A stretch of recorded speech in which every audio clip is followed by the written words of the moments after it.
नमस्कार दोस्तों, आशा करता हूं आप सब बहुत अच्छे होंगे। देखिए, आज हम डिस्कस करेंगे 24 अगस्त का द हिंदू न्यूज़पेपर और पीआईबी का इंपॉर्टेंट करंट अफेयर्स। देखिए, नए बच्चों को बता दूं, हमारा जो करंट अफेयर है 1 महीने का 11 पेज में होता है हिंदी माध्यम के लिए, और फ्री ऑफ कॉस्ट आपको हमारा Telegram channel daily the Hindu note search कर लेना। इंग्लिश माध्यम के बच्चों के लिए 7 पेज का होता है, वो भी हमारे सेम टेलीग्राम चैनल पर अवेलेबल होता है। कई बार बच्चे कमेंट कर देते हैं कि सर हिंदी में लेके आइए। अभी जैसे आज मॉर्निंग की बात है, इंग्लिश का अपलोड किया तो बच्चों का कमेंट आया कि सर हिंदी में तो लेके आओ। अरे भैया, डेली हमारा हिंदी और इंग्लिश दोनों माध्यम में आता है। टेंशन फ्री होके मस्त मजे से मन लगा के पढ़ाई करो आप, ठीक है। तो देखिए, सबसे पहले बात करेंगे राष्ट्रीय अंतरिक्ष दिवस के बारे में। Very very important for all examination. चाहे आप किसी भी फील्ड का एग्जाम दो, चाहे कोई क्लेट का दो, सीयूईटी का दो, या फिर आप किसी भी राज्य का पीसीएस यूपीएससी कोई भी एग्जाम दो भाई, बहुत इंपॉर्टेंट है ये, ठीक है। तो राष्ट्रीय अंतरिक्ष दिवस 23 अगस्त को ये दिन मनाया जाता है, और इस दिन 23 अगस्त को ही चंद्रयान 3 का लैंडिंग हुआ था, ठीक है। और जो लैंडिंग स्थल था उसको नाम दिया गया शिव शक्ति पॉइंट। याद रखो, एक एक चीज वेरी वेरी इंपॉर्टेंट है। और लॉन्च जो डेट थी, तिथि थी चंद्रयान 3 की, वो 14 जुलाई 2023, तो आपको बिल्कुल पता होना चाहिए। और थीम जो है राष्ट्रीय अंतरिक्ष दिवस का वो है चंद्र के स्पर्श से जीवन की अनुभूति, भारत की अंतरिक्ष गाथा। Very very important for all examination.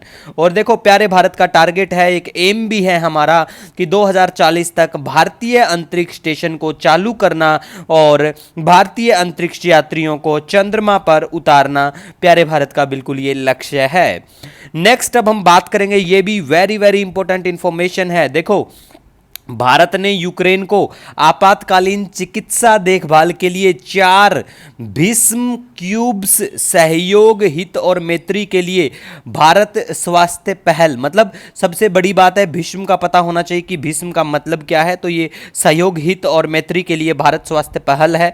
तो ये 4 भीष्म जो है क्यूब्स भेंट किए हैं भारत ने, बिल्कुल।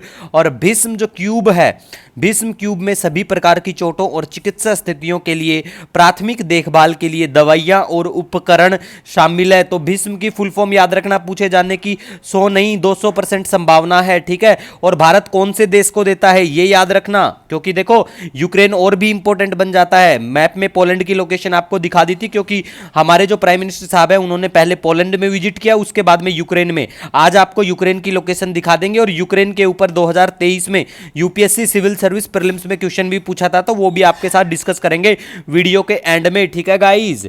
दूसरा देखो, यहां पे हम बात करेंगे उदयपुर राजस्थान में जीएसटी भवन का उद्घाटन होता है। तो देखो, जो बच्चे राजस्थान सिविल सर्विस की तैयारी करते हैं या राजस्थान के एसएससी, राजस्थान के किसी भी एग्जाम की तैयारी करते हैं, तो आपके लिए इंपॉर्टेंट बनता है, याद रख लेना, ठीक है। नेक्स्ट हम बात करेंगे सुभद्रा योजना के लिए। देश में चाहे किसी भी पेपर की तैयारी करो, ठीक है, ये वेरी वेरी इंपॉर्टेंट है सुभद्रा योजना, ठीक है। तो देखो, ओडिशा के जो मुख्यमंत्री हैं मोहन माझी के द्वारा, ठीक है, ये है। तो मतलब कहां की है ये? ओडिशा की है, और ओडिशा के मुख्यमंत्री मोहन माझी। कमेंट सेक्शन में आपको बताना है कि ओडिशा के गवर्नर कौन है, ठीक है। क्योंकि देखो, जो आपके वनडे एग्जाम होते हैं ना, जैसे कोई भी पुलिस का एग्जाम हो गया, अभी जैसे यूपी पुलिस का एग्जाम था, ठीक है। तो देखो, ऐसे जो एग्जाम होते हैं ना, उनमें बेसिक चीजें पूछ लेंगे। मान लिया कि पूछ लिया सुभद्रा योजना कौन से राज्य की है ना। और अगर कोई राज्य का पीसीएस का एग्जाम होता है, उसमें अंदर की चीजें पूछ लेंगे, कितने से कितने साल के लोगों के लिए कितना पैसा कितने साल में, ये सब चीजें है ना। तो आपको पता होना चाहिए सुभद्रा योजना ओडिशा की, और ओडिशा के मुख्यमंत्री हैं मोहन माझी। गवर्नर को कमेंट सेक्शन में बताओ गवर्नर कौन है ओडिशा के। और ये 21 से 60 वर्ष की आयु की 1 करोड़ गरीब महिलाओं को 5 वर्षों में 50,000 रुपये इसके तहत प्रदान किए जाएंगे। और अगर कोई महिला लाभार्थी है, कोई भी महिलाओं के लिए ऐसी सशक्तिकरण की योजनाएं हैं, जिससे 1500 रुपये भी एक योजना के तहत उड़ीसा में दिए जाते हैं, और एक 18,000 के आसपास भी आई थिंक। तो मतलब ऐसी जो योजनाएं हैं ना, उनके तहत अगर महिलाओं को लाभ मिल रहा है, तो उनको इस योजना का लाभ फिर नहीं मिलेगा, ठीक है। इतना याद रख लो बस। नेक्स्ट हम बात करेंगे मासियारगढ़ी नदी। ये नदी है नेपाल में, हमारे कुछ पिलग्रिम्स होते हैं, उनकी डेथ हो जाती है इस नदी में गिरने की वजह से। तो याद रखना कौन से देश में ये नदी है, ठीक है।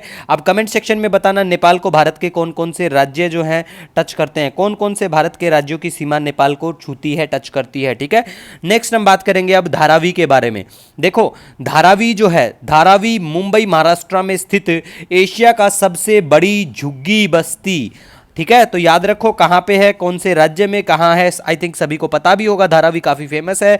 तो देखो दूसरी बात जो आपको यहां से इंपॉर्टेंट याद रखनी है वो है कि धारावी को रीडेवलप किया जाएगा, धारावी का पुनर्विकास किया जाएगा किसके द्वारा, अडानी समूह के द्वारा, तो इतना याद रखो। ठीक है, नेक्स्ट हम बात करेंगे अब, अमेरिका जो है भारत का सबसे बड़ा व्यापारिक भागीदार है, अगर हम बात करें जनवरी से जून 2024 का डाटा जो आया है उसके तहत, और चीन के साथ उच्चतम व्यापार घाटा है भारत का, यह भी याद रखो, जो डिफिसिट है हमारा बहुत सबसे ज्यादा वो चीन के, चाइना के साथ में है। ठीक है गाइज, नेक्स्ट हम बात करेंगे ड्रीना नदी के बारे में।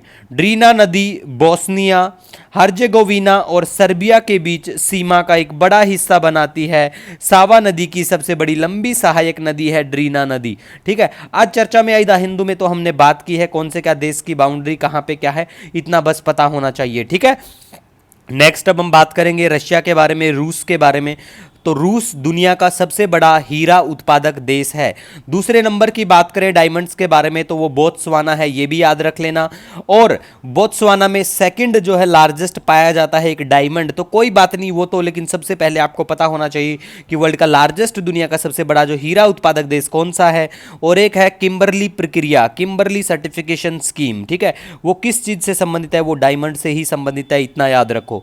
उसके बाद बात करेंगे पीटर लुंडग्रेन के बारे में। ठीक है, तो देखो ये क्या है, देखो पीटर लुंडग्रेन जो है रोजर फेडरर के कोच भी रह चुके हैं, इनका निधन हो जाता है, और ये टेनिस के खिलाड़ी हैं, ये भी टेनिस से संबंध रखते हैं, जब कोच है इनके तो कोच साहब भी बिल्कुल टेनिस के खिलाड़ी रह चुके हैं, याद रखना। ठीक है, अब प्लेस इन न्यूज के बारे में हम बात करें तो यूक्रेन बिल्कुल चर्चा में है, तो सबसे पहले आपको पता होना चाहिए कि यूक्रेन को 7 देशों की बाउंड्री बिल्कुल टच करती है।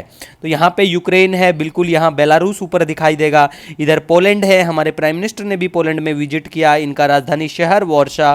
ठीक है, स्लोवाकिया के बॉर्डर टच करता है और हंगरी का करता है, इधर से रोमानिया का बाउंड्री, और इधर मोल्डोवा, और इधर है रशिया। ठीक है गाइज, तो 7 शहरों का बिल्कुल बाउंड्री टच करती है रशिया को। दूसरा, 2023 में जो यूपीएससी के द्वारा सवाल पूछा गया था उसमें बुल्गारिया दे रखा था कि क्या बुल्गारिया का बॉर्डर यूक्रेन से टच करता है, जी बिल्कुल भी टच नहीं करता।